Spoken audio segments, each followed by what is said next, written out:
Sud Radio, c'est bon à savoir tout de suite avec cette question qu'on se pose. Quel type de chauffage est le plus économique? On se pose cette question bien sûr parce que l'automne arrive dans quelques jours et puis que vous êtes déjà certains à avoir ouvert le chauffage. On en parle avec vous, Emmanuel Soares. Bonjour. Bonjour. Et merci d'être avec nous ce matin sur Sud Radio. Vous êtes le fondateur et dirigeant de l'entreprise Expert Gaz et Énergie, basée en région parisienne. On entend un peu tout et son contraire aujourd'hui. C'est quoi le type de chauffage le plus économique? J'imagine que ça dépend du logement, mais globalement. Écoutez, c'est tout à fait ça. Il y a de nombreux facteurs qui vont jouer, notamment au niveau de la zone géographique principalement, et puis de l'isolation des logements. Quand on parle de zone géographique, c'est qu'aujourd'hui sur le territoire, on n'est pas tous tout à fait égalitaires en termes d'approvisionnement. Je pense notamment à des zones sur lesquelles on n'aurait pas la possibilité d'accéder facilement au gaz naturel. Donc ça forcément c'est à prendre en compte. C'est quoi les évolutions qu'on a peut-être sur ces types de chauffage, ceux qui sont aujourd'hui les plus utilisés par les Français et ceux qui ont la plus grande dynamique? Écoutez, depuis quelques années, les pouvoirs publics mettent vraiment l'accent sur l'électricité. Il faut savoir qu'aujourd'hui l'électricité, ça reste une énergie extrêmement chère, la plus chère si on prend les 4 énergies les plus utilisées qui sont le bois, le gaz naturel, le fuel. L'électricité reste l'énergie la plus chère.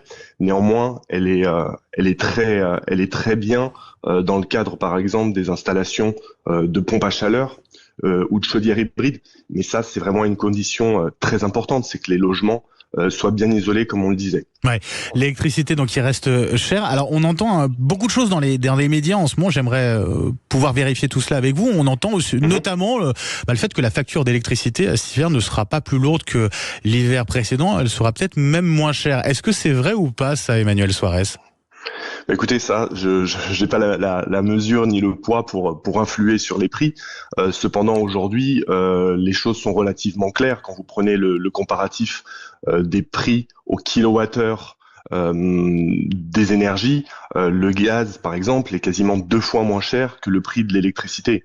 Aujourd'hui, avec le gaz naturel, les chaudières à condensation notamment permettent de consommer beaucoup moins de gaz. Ce sont des chaudières qui sont plus économiques, écologiques également, car elles produisent beaucoup moins de CO2.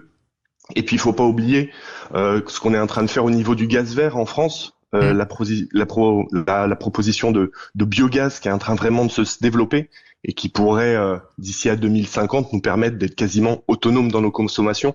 Donc voilà, le gaz naturel est pas oublié dans cette adéquation. Oui, effectivement, ne pas oublier le gaz naturel. En ce qui concerne le chauffage au fuel, on entend dire que c'est le moment de remplir les cuves. Est-ce que on nous dit c'est le bon moment? Est-ce que c'est encore temps de le faire et en essayant d'avoir des prix plutôt intéressants, ou est-ce que c'est pas déjà un peu tard?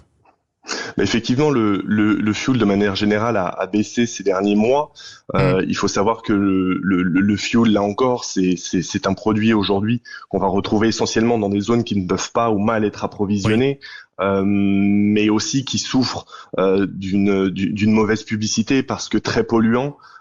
Qui souffrent d'une variation de prix là aussi extrêmement latente, et puis les interdictions qui sont liées à la pose de nouveaux appareils qui peuvent mettre en difficulté la visibilité qu'ont les gens qui sont aujourd'hui détenteurs de ce type encore d'appareil. En tout cas, c'est pour ceux qui n'ont pas encore rempli leur cuve, c'est trop tard pour avoir des bons tarifs ou pas? Non, je pense que ça reste le bon moment, et puis de toute façon c'est toujours une période dans laquelle on a tendance à le faire. Certains même anticipent bien avant et le font dès l'été pour éviter tout type de problématiques tarifaires ou de pénurie. On en est où des aides de l'État? On a eu le chèque énergie dont on a beaucoup parlé ces derniers temps. On en parle peut-être un petit peu moins en ce moment. Est-ce qu'on peut encore en bénéficier ou pas?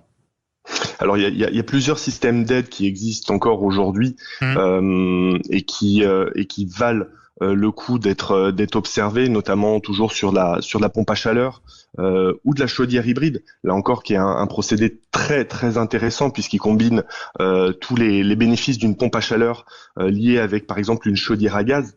et ce qui permet par exemple d'avoir une installation très bien équilibrée pour des logements qui n'auraient pas une isolation optimum.